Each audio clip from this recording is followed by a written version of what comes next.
하나님이 이걸 준비하신 사도행전을 공부하면서 이 공부 마칠 때까지 우리 안에 똑같은 사도행전적 사건이 일어나게 될 것입니다. 그러면 사도행전이란 어떤 책입니까? 그것은 우리 예수님께서 지상명령을 주신 후에 승천하신 이후부터 이 땅에 성령님이 오셨습니다. 성령님이 오셔서 성령님에 의해 교회가 세워집니다. 그리고 선교 교두보가 되어서 전 세계를 복음화하는 산실로서 역할을 감당하게 되는데, 이 역사를 기록한 것이 바로 사도행전 사건입니다. 사도행전을 보면은 어떻게 그들이 성령을 받았는가, 어떻게 교회가 탄생되었는가, 어떻게 기적과 역사들이 일어났는가, 이런 것들을 보여줍니다. 뿐만 아니라 고통과 핍박 속에서도 교회는 힘차게 계속 성장하고 확대된 것을 보게 됩니다. 바로 이것이 사도행전 사건이고 바로 온누리 교회 사건입니다. 이 사도행전을 공부하면 교회가 전체적으로 새롭게 변할 것입니다. 저는 온누리 교회가 2, 3년 내로 이렇게 변할 것을 믿습니다. 여러분들이 변하게 될 것입니다. 사도행전에 보면 성령의 능력과 기적들이 일어납니다. 불가능 속에서 가능이 나타납니다. 선교 일들이 일어납니다. 수년 내에 이런 일들이 일어나게 될 것입니다. 여러분, 사도행전의 사건은 이 땅의 역사와는 질적으로 다른 하늘의 역사가 사도행전 역사입니다. 여러분, 이 사도행전의 사건이 얼마나 독특하고 놀라운 것인지 막스가 그걸 카피해간 것이 공산주의 아닙니다. 이것은 이 지상에 없었던, 한 번도 경험해보지 못했던, 인간들이 상상할 수 없었던 놀랍고 독특한 사건인 것입니다. 이게 초대교회예요. 이게 사도행전. 그것이 오늘날 다시 하나님은 재현하기를 원하고 있습니다. 다시 나타나기를 원하고 있는 것입니다. 나는 우리 교회 안에 이러한 기적과 능력들이 나타날 것이며, 사도 초대교회에 나타났던 베드로와 바울과 같은 인물들이 우리 교회 안에 일어날 것을 믿습니다. 이것이 사도행전을 공부하는 이번의 목적입니다. 바꾸어진 목적입니다. 먼저 사도행전 1장 1절부터 5절의 말씀을 함께 같이 다시 읽어보겠습니다. 시작.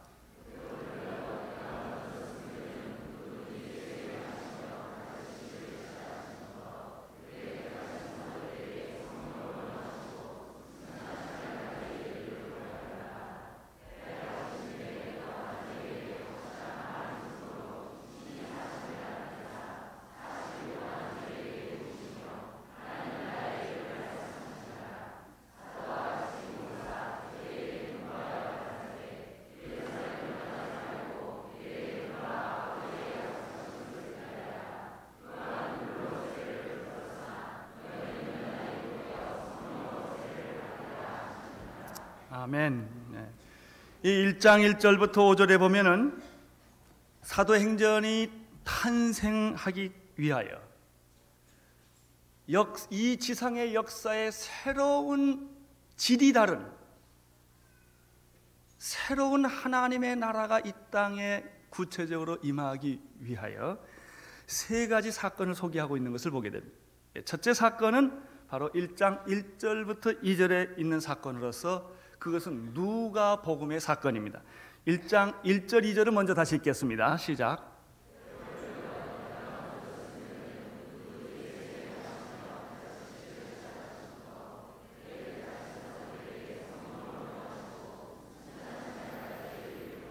사도행전을 기록한 의사 누가는 사복음서 중에서 누가복음을 기록한 사람입니다.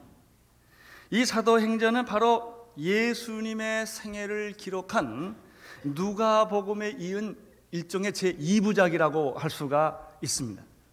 그렇다면 왜 이것을 사도행전을 쓰기 바로 전에 누가가 이 얘기를 쓰고 있는가? 간단합니다. 사도행전을 잘 이해하려면 누가복음을 잘 이해해야 합니다. 누가복음은 무엇입니까? 바로 예수님의 생애를 요약한 얘기입니다. 예수님을 모르고서는 성령을 이해 못합니다. 예수님의 구원 사건, 예수님이 세상에 어떻게 태어났으며 그가 어떤 생애를 살았으며 어떻게 죽었으며 어떻게 부활했으며 승천하시기 전까지 그분이 무엇을 하셨는가에 대한 신앙 고백과 우리의 믿음이 없으면 사도행전 사건은 안 일어납니다. 그렇기 때문에 성령의 사건이란, 오순절의 사건이란, 사도행전적 사건이란 바로 예수 그리스도의 구원 사건, 예수 그리스도의 생애와 예수 그리스도의 죽음과 부활과 그리고 승천 직전까지 있었던 그 지상 명령을 우리가 바로 이해할 때서부터 사도행전은 출발하게 되는 것입니다. 그러면 누가복음에 쓴 내용은 무엇입니까? 잠깐 누가복음으로 돌아가겠습니다. 누가복음 1장 1절에서부터 4절까지 이 누가복음을 쓴 목적에 대해서 기록하고 있습니다. 같이 읽겠습니다. 누가복음 1장 1절에서부터 4절까지입니다. 시작. 우리 중에 이루어진 사실에 대하여 처음부터 말씀의 목격자가 되고 일꾼된 자들에 전하여 준 그대로 내력을 저술하려고 붓을 든 사람이 많은지 그 모든 일의 군원부터 자세히 미루어 살핀 나도 데오빌로 각하에게 차례대로 써보내는 것이 좋을 줄 알았노니 이는 각하로 그 배운 바의 확실함을 알게 하려 함이니 누가가 쓴 이 편지에 받을 대상은 데오빌로라고 말했습니다. 데오빌로는 하나님을 사랑하는 자들이라는 뜻입니다. 근데 이 데오빌로가 바로 사도행전 1장 1절에 데오빌로 각하여라고 데올로비어 이렇게 나옵니다. 편지를 받는 대상이 같습니다. 이 누가복음을 기록한 목적은 바로 예수 그리스도의 생애에 관한 것입니다. 그 내용에 관한 기록은 누가 썼느냐 하면 말씀의 목격자와 일꾼된 자들에 의해서 기록된 것이 바로 성경입니다. 성경은 도서실에서 쓰여진 책이 아닙니다. 성경은 학자의 머리에서 쓰여진 책이 아닙니다. 성경은 어떤 사람의 묵상에 의해서 쓰여진 책이 아닙니다. 실제 예수 그리스도의 삶의 목격자들이 그와 함께 살았고 그의 기적을 보았고 처음 했던 사람들에 의해서 성령의 감동으로 쓰여진 책입니다. 말씀의 목격자가 되며 또 말씀의 일꾼들에 의해서 기록되었는데 누가 이전에도 예수님의 생애를 기록한 사도들이 있었습니다. 그런데 이제 누가가 예수 그리스도의 생애에 대한 기록을 다시 새롭게 쓸 그런 필요가 생겨서 이제 그가 다시 이것을 쓰게 됩니다. 누가는 누가복음서를 썼는데 이 누가복음서는 예수 그리스도의 생애를 담은 것입니다. 예수님의 사건을 다루는 것인데 이것을 바로 이해해야만 우리는 사도행전 사건을 이해한다고 말했습니다. 여러분, 보통 사람의 생애에 대한 기록을 우리가 쓰게 됩니다. 그 사람에 대한 생애 기록을 쓰는 걸 우리가 전기라고 말하는데 대개 무슨 얘기 씁니까? 그 사람이 어떻게 태어났고 어떻게 살았고 어떻게 좋은 일하다 어떻게 죽었다 그런 내용들을 쓰는 것이 보통 한 사람의 생애에 대한 이야기입니다. 대개 살아서 쓰기보다는 죽은 후에 그 사람의 생애에 대한 정리를 합니다.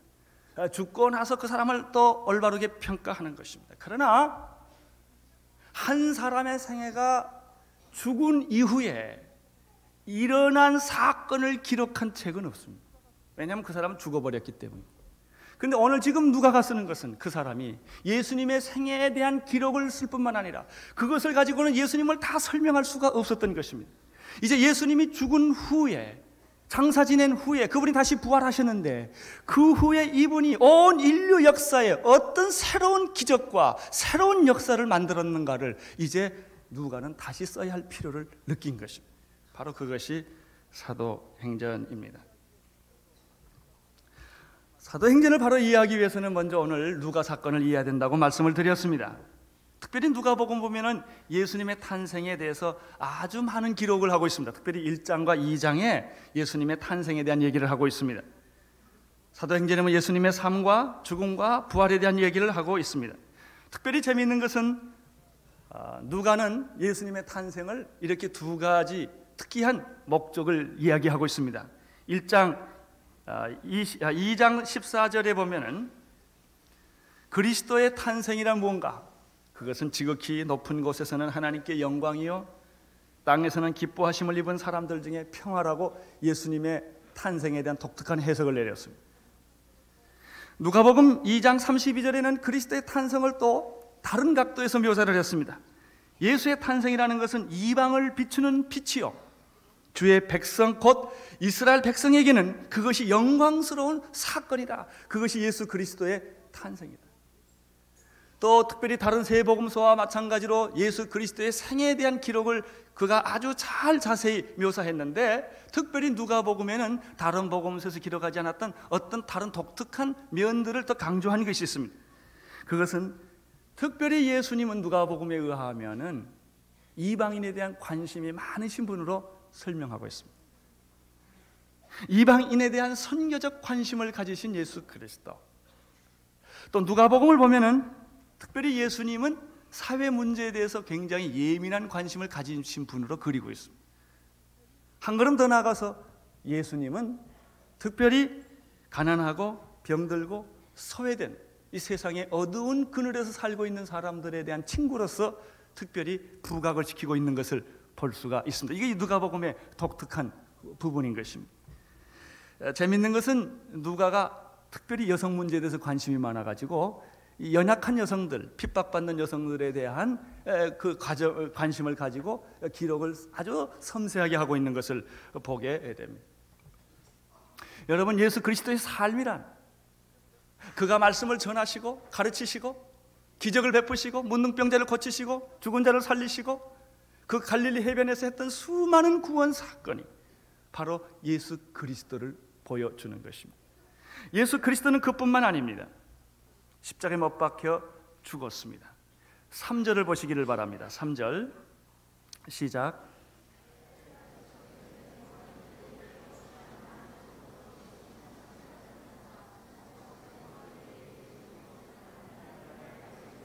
네, 여기 보면 해 받으신 후에라는 말이 나타납니다. 그것은 예수 그리스도의 십자가를 의미합니다. 구원이란 십자가상에서 일어난 모든 것을 의미합니다. 즉 구원의 내용이란 십자가에서 죄 없으신 예수님이 내 대신 죄를 짊어지시고 법 없는 자들에 의해서 피 흘려 죽은 사건 그 자체입니다. 예수님은 십자가에 피 흘려 죽으셨을 뿐만 아니라 3일 만에 다시 살아나셨습니다. 예수님은 부활하셔서 십자가가 패배가 아니며 승리고 절망이 아니고 소망이며 십자가가 죽음이 아니고 영생이라는 것을 보여주셨습니다. 바로 이것이 누가복음에 기록된 모든 이야기입니다. 이 구원의 사건을 이제 예수님께서 이루신 것입니다.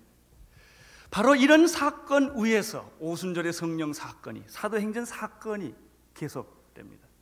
여러분, 어떤 분은 성령을 받았다고 해서 말씀에 기초하지 아니하고 그리스도에 기초하지 아니하고 감정적으로, 어떤 분들은 방언하고 예언하고 병 고치고 그리고 기적이 일어나는 것을, 그것 자체를 성령의 사건으로 생각을 하는데 그것은 기독교의 엄청난 타락입니다. 기독교는 거기에 있지 않습니다. 물론 병도 고칩니다. 기적도 일으킵니다. 방언도 합니다. 예수를 믿으면 부자도 되고 모든 것이 만사형통할 수 있습니다. 그러나 그 자체에 있지 않습니다. 예수 그리스도에게 있는 것입니다. 예수 그리스도 때문에 이 성령의 사건이 나타나는 것입니다. 예수 그리스도의 사건, 말씀의 사건이 없이 성령의 사건을 이야기하는 것은, 그것은 극단적 이단으로 흐르게 되는 이유가 바로 여기에 있습니다. 그래서 사도 누가가 예수 그리스도의 그 누가복음의 예수 그리스도의 사건이 바로 이 성령 사건을 위한 첫 번째 기초 사건이 된다는 것을 이야기해주고 있습니다. 두 번째 성령 사건을 위한 두 번째 사건은 무엇입니까? 그것은 40일 부활 후 40일 동안에 있었던 사건입니다. 다시 3절과 4절을 보시겠습니다. 시작.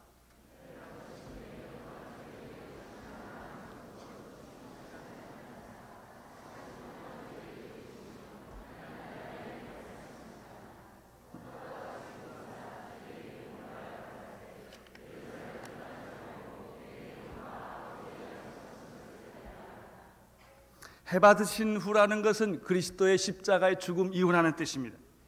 지금 죽음 이후에 예수님께서 죽음으로 끝난 것이 아니라 확실한 많은 증거로 친히 다시 살아나셨다라고 말합니다. 예수님이 살아나신 후에 어떤 일이 있었습니까? 즉각 승천하지 않았다는 데 주의를 기울여야 합니다. 즉각 승천하지 아니하시고 40일 동안 세상에 계십니다. 이 40일 동안 예수님이 세상에 계실 때의 시간이란 아주 독특한, 우리 인류가 경험해보지 못했던 독특한 시간입니다. 그 시간이라는 것은 하늘의 시간과 땅의 시간이 공존하는 그런 시간입니다. 예수님께서 제자들과 이 얘기를 하시다가 쑥 살아나집니다. 투명인간처럼. 밥을 잡수시기도 합니다. 없다가 있어지기도 하고 있다가 없어지기도 합니다. 이런 시간들을 40일 동안 예수님이 특별하게 제자들하고 보내는 것입니다. 이 기간이, 이 사건이 바로 성령 사건을 위한 두 번째 준비 사건이라는 것입니다. 예수님은 분명히 사망 권세를 깨뜨리시고 무덤에서 나와서 부활하셨습니다. 부활에는 변명할 수 없는 수많은 증거자와 목격자들이 있었습니다. 특별히 누가복음 24장 10절에 보면은 예수님께서 이 여자들의 그 부활을 목격한 여자들의 이름을 기록하고 있는 것을 우리가 보게 됩니다. 거기 이런 말이 있습니다. 이 여자들의 이름은 막달라 마리아와 요한나와 야고보의 모친 마리아와 또 저희와 함께한 다른 여자들이 있었다고 말했습니다. 이렇게 구체적으로 여자들의 이름을 목격한, 여자들의 이름을 기록한 이유는 간단합니다. 그게 가짜가 아니라는 말입니다. 이것이 상상이 아니라는 얘기입니다. 이것이 일종의 난픽션이 소설이 아니라는 얘기입니다. 실제 그 부활을 목격했던 사람이 있었다는 것을 지금 보여주고 있습니다. 여러분, 부활하신 예수를 만나지 못하면 사도행전은 시작되지 않습니다. 많은 사람들이 교회에 나옵니다. 교회가 왜 안 변합니까? 부활하신 예수를 만난 경험이 없기 때문에, 예수님을 도덕적으로 믿기 때문에 그렇습니다. 어떤 사람은 예수님이 십자가에 못 박혀 죽었다는 것까지도 믿습니다. 그 예수 가지고 사도행전 사건은 안 일어납니다. 사도행전 사건은 어떤 사람에 의해서 일어나는가? 기적은 어떤 사람에 의해서 일어나는가? 부활하신 예수를 만나고 체험한 사람들에 의해서만이 사도행전 사건은 일어나는 것입니다. 사도 바울을 보십시오. 사도 바울은 고린도전서 15장 3절에서 7절에서 이렇게 기록하고 있습니다. 내가 받은 것을 먼저 너희에게 전하였나니 이는 성경대로 그리스도께서 우리 죄를 위하여 죽으시고 장사 지낸 바 되었다가 성경대로 사흘 만에 다시 살아나사 게바에게 보이시고 후에 12제자에게와 그 후에 500여 형제에게 일시에 보이셨나니 그 중에 지금까지 태반이나 살아있고 어떤 이는 잠들었으며 그 후에 야고보에게 보이셨으며 그 후에 모든 사도에게와 맨 나중에 만삭되지 못하여 난 자 같은 내게도 보이셨느니라. 여러분, 사도 바울이 어찌 사도 바울이 될 수 있었습니까? 그가 하나님을 안 믿었던 사람입니까? 아닙니다. 예수 믿는 자를 핍박할 정도로 하나님을 사랑했던 사람입니다. 그 마음속에 그 나름대로 신앙이 있었던 사람입니다. 그가 어떻게 이렇게 위대한 하나님의 종으로 바울로 변했습니까? 부활하신 예수를 만났기 때문에. 핍박하러, 예수를 믿는 자를 핍박하러 가다가 바울아 바울아 사울아 사울아 내가 어찌하여 나를 핍박하느냐, 이 음성을 들은. 나는 오늘 또 여러분이 그 음성을 듣게 되기를 바랍니다. 어찌하여 너는 나를 핍박하느냐, 어찌하여 너는 나를 믿지 않고 교회를 다니느냐, 어떻게 그렇게 교회를 왔다 갔다 할 수 있느냐, 이런 음성을 여러분이 들어야 합니다. 살아계신 예수 그리스도, 무덤에 갇힌 예수가 아니라 지금 살아계셔서 역사하시고 말씀하시는 이 예수를 만날 때부터 우리의 신앙은 변하는 것입니다. 그러나 놀랍게도 이 세상에, 우리 한국에 수많은 교회가 있지만 부활의 능력을 소유하지 못한 교회, 예수 그리스도를 도덕적으로, 상식적으로, 종교적으로 믿고 있는 사람들이 너무나 많다는 것입니다. 그들에게는 사도행전 사건은 아무 상관이 없는 사건이 되고 맙니다. 오늘 여러분, 부활하신 예수를 만나셨습니까? 부활하신 예수를 믿으십니까? 예수의 단순한 도덕적 삶이 아니라, 예수의 단순한 죽음이 아니라, 죽었을 뿐만 아니라 다시 살아나셔서 지금 말씀하시고 역사하시고 운행하시고 지금 우리와 함께 계시는 우리의 대장 되시는 예수 그리스도, 사탄의 모든 권세를 짓밟으시고 우리에게 승리의 면류관을 씌워주시는 그 예수 그리스도를 여러분 믿으십니까? 그분을 만났을 때, 그분을 믿었을 때, 그 사건이 있었을 때 사도행전은 그에게 열려지는 것입니다. 그런데 재미있는 말이 그 다음에 좀 있습니다. 40일 동안 저희에게 보이시며 그랬는데, 이 보이는 사건은 굉장히 독특하고 놀라운 사건이라고 말씀을 드렸습니다. 그러면 40일 동안 예수님이 빨리 승천하지 아니하시고 40일 동안 남아서 계신 목적이 무엇입니까? 그 다음에 있지요. 40일 동안 저에게 보이시면 뭐라고 그랬죠? 하나님 나라의 일을 말씀하시는 요겁니다. 자, 첫째는 예수 그리스도의 구원 사건을 알아야만, 그의 삶과 죽음과 부활을 알아야만 사도행전이 열린다. 두 번째는 부활하신 후에 40일 동안의 사건을 알아야만 사도행전이 열린다는 것이죠. 사도행전 사건이 내 사건이 되고 사도행전 사건이 온누리교회 사건이 될 수가 있어요. 그것은 하나님의 나라의 일을 하신 것입니다. 그럼 하나님의 나라의 일은 무엇입니까? 그것은 부활하시기 전에 예수님이 천국 비유를 많이 들어주셨어요. 하나님 나라에 대한 얘기를 많이 하셨는데 그 하나님의 나라와 여기에 말씀하시는 하나님의 나라는 다른 것입니다. 여기에서 말하는 40일 동안 하신 하나님의 나라의 일이란 너희는 가서 모든 족속으로 제자를 삼아 아버지와 아들과 성령의 이름으로 세례를 주고 내가 내게 분부한 모든 것을 가르쳐 지키게 하라는 그 사건입니다.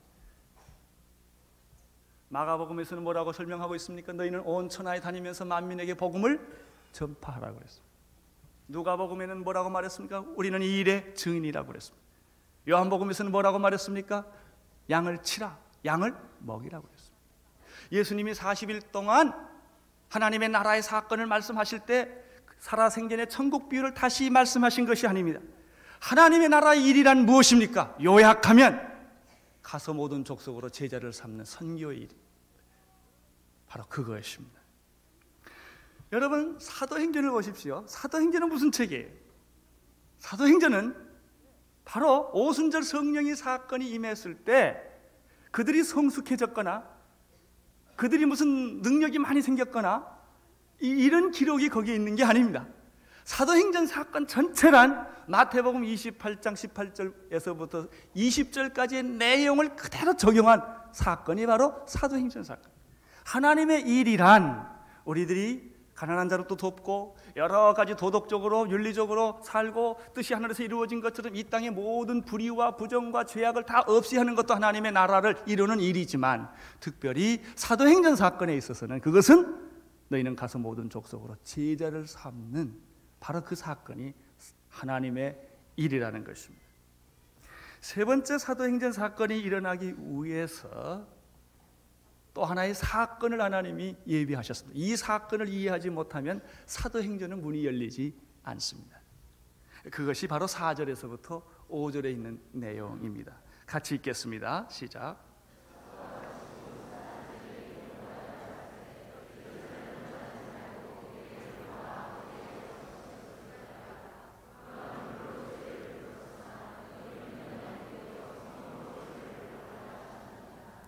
세 번째 사도행전이 이루어지기 위한 사건은 아버지께서 약속하신 것을 기다리는 사건입니다.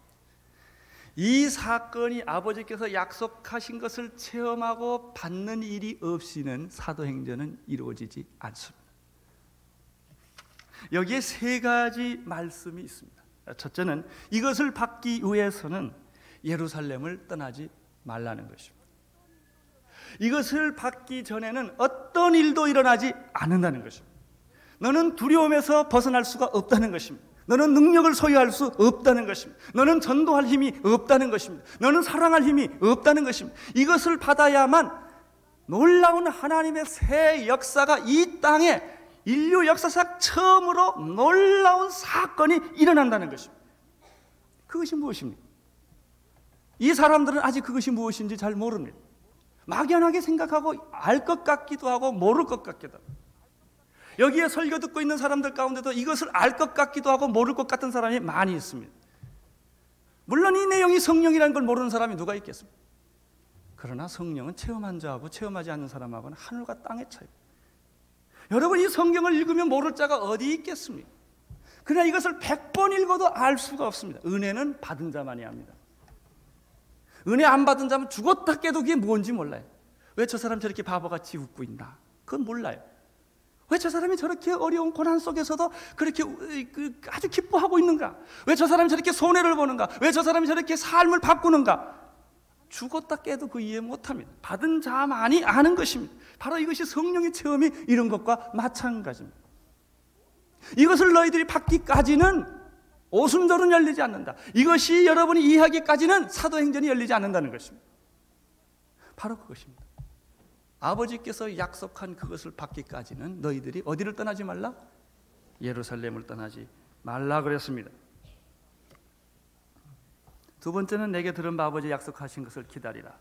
세 번째는 곧 성령의 세례가 일어나게 될 것이다 하는 것입니다. 이 성령님은 어떤 분이십니까? 우리가 이 사도행전 사건을 이해함에 있어서 이 역사적인 엄청난 사건을 이해함에 있어서 키는 성령 이해입니다. 성령님이란 어떤 분입니까? 성령 모르시는 분이 어디 있습니까? 하나님 믿으면서 다 압니다. 그러면 성령은 뭐 오순절날 처음 왔습니까? 아닙니다. 창세기 때에서부터 성령은 있었습니다. 하나님의 천지를 창조하실 때 하나님의 신이 수면에 운행을 했습니다. 성령이 아니고서 천지 창조가 어떻게 이루어지게 했습니까? 여러분, 엘리야가 성령 없이 어떻게 그런 기적과 능력이 일어났게 했습니까? 구약에 일어나는 많은 사건들이 하나님의 신이 운행하며 역사했던 사건들입니다. 자, 예수님을 생각해 보십시오. 예수님이 무엇으로 탄생했습니까? 성령. 예수님의 탄생 자체가 성령 사건입니다. 예수님은 그냥 태어나신 분이 아니라 성령으로 잉태하였습니다. 그분이 예수 그리스도십니다. 여러분, 예수님이 사역을 시작할 때 요단강에서 세례를 받았는데 하늘에서 성령이 비둘기처럼 임했습니다. 성령 세례가 예수에게 임했습니다. 그때부터 예수님에게 능력과 기적이 나타납니다. 예수님이 하시는 모든 일들이 성령과 함께 하지 않았다면 어찌 그런 일들이 일어날 수가 있겠습니까? 그럼 그 성령과 지금 말하는 성령은 무슨 차이가 있습니까? 요한복음 14장 6절에 예수님이 십자가에 못 박혀 죽으시기 전에 성령에 대해서 언급하신 일이 있습니다. 내가 아버지께 구하겠으니 그가 또 다른 보혜사를 너희에게 주사 영원토록 너희와 함께 있게 하시리니 저는 진리의 영이라. 내가 떠나가신 것이 너희에게 유익하다. 왜냐하면 성령님이 오셔야 하기 때문이다. 예수님은 이렇게 말씀을 하셨습니다. 왜 예수님이 이런 말씀을 하셨을까? 저는 진리의 영이라. 저가 나를 영화롭게 할 것이다. 성령이 오시면 너희들은 이 성령을, 아버지께 주실 성령을 기다리라. 근데 재미있는 것은 예수님이 성령 주신다고 그러지 않았어요. 아버지께서 성령을 너희에게 보내실 것이다. 그 소식을 전하는 자가 나다. 그렇게 얘기를 하고 있습니다. 여러분, 바로 오순절 사건의 키는 성령이 있습니다. 성령의 사건이 곧 오순절 사건이요, 오순절 사건이 곧 성령 사건, 그것이 사도행전입니다. 예수님의 생애, 십자가, 부활, 그리고 40일 동안의 최후 명령은 마치 달나라를 탐험하기 위하여 발진을 기다리는 우주선과 같은 것입니다. 과학자들이 온갖 지혜를 다 동원해서 그 우주선에다가 여러 가지 디자인을 해서 거기다 다 장치를 해놓는 것입니다. 그러나 그것이 그렇게 있다고 해서 이 우주선이 달나라로 혼자 갑니까? 그렇지 않습니다. 이제 그 우주선은 발진을 기다리고 있는 것입니다. 이 발진을 통해서 우주선은 대기권 밖으로 나가는 것입니다. 그리고 그 준비된 모든 과학적 계산이 움직이면서 활동을 하게 되는 것입니다. 예수 그리스도는 우리를 위하여 세상에 오셨습니다. 사셨습니다.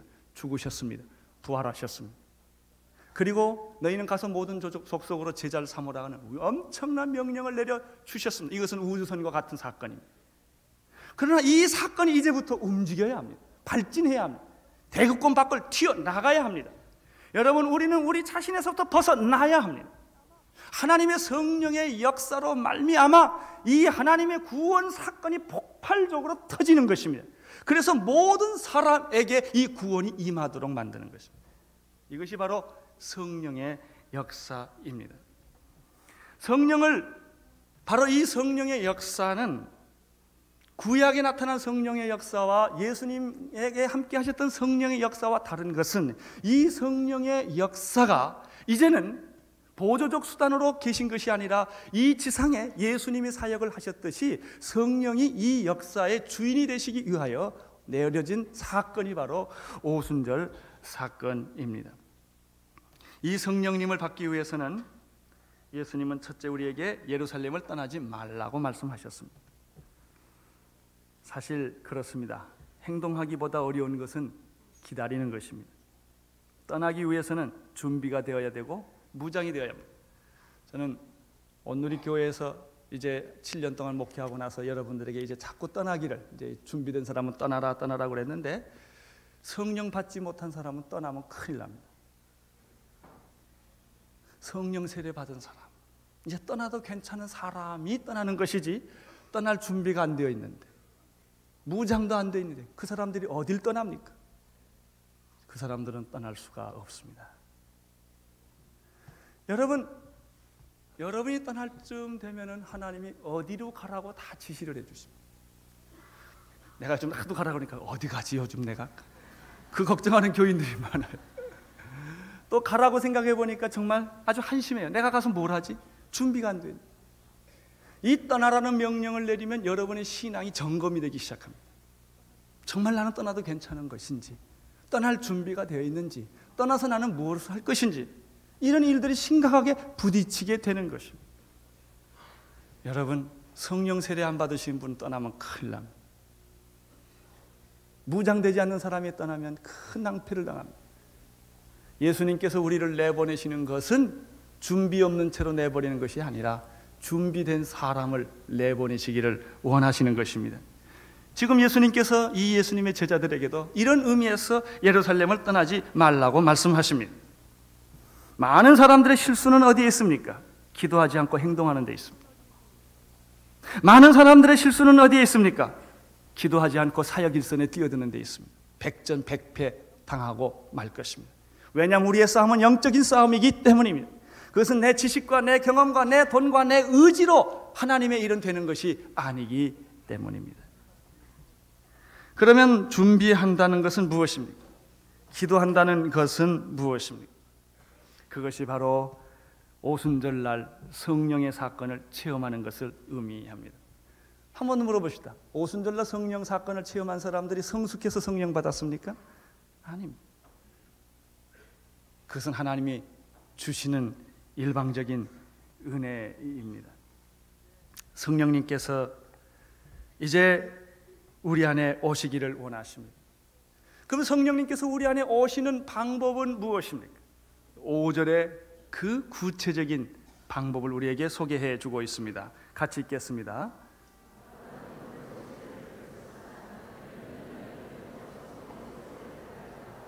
네. 요한은 물로 세례를 베풀었으나 너희는 맨날이 못되어 성령으로 세례를 받게 되리라. 성령을 믿습니까가 아닙니다. 성령을 이해하셨습니까가 아닙니다. 구약에 나타난 성령을 믿습니까? 그게 아니에요. 예수님과 함께 있었던 성령을 여러분이 믿습니까? 그것도 아니에요.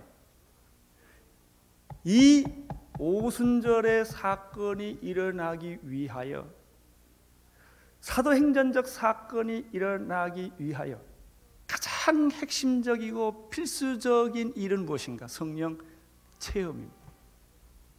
성령 세례를 받는 일입니다. 이 사건은 10일 후에 일어날 사건이었습니다. 여러분, 하나님께서 여러분들을 성령 체험하시기를 원하십니다. 예수님을 믿고 성령님을 단순히 믿는 사건이 아닙니다. 누구든지 성령이 아니고서든 예수를 주라 시인할 수 없습니다. 그 정도의 얘기가 아닙니다. 이제 직접 여러분들이 오순절의 성령의 사건처럼 그 성령의 사건을 체험하고 경험하고 그 성령의 세례를 통하여 하나님의 부활하신 예수 그리스도를 만나는 그런 사건입니다. 이 사건을 통해서만이 사도행전은 문이 열리기 시작하고 오순절의 기적은 여러분에게 나타나기 시작을 합니다. 우리 주님께서 우리들에게 지금 이것을 명령하고 계십니다. 여러분 안에 성령 체험하시는 분이 계실 것입니다. 또 분명히 여러분 안에 성령 체험하지 못한 분도 많이 있을 것입니다. 이제 오늘 교회 모든 성도들에게, 교회에게 주님은 이렇게 명령하십니다. 너희 여러분들이 이제는 성령의 세례를 받아라. 성령의 세례를 받고 능력 있는 그리스도인이 되어라. 기쁨에 충만한 그리스도인이 되어라. 전도할 수 있는 그리스도인이 되어라. 그때 여러분에게 오순절의 성령의 사건은 이제 다시 1993년에 새롭게 시작하게 될 것입니다.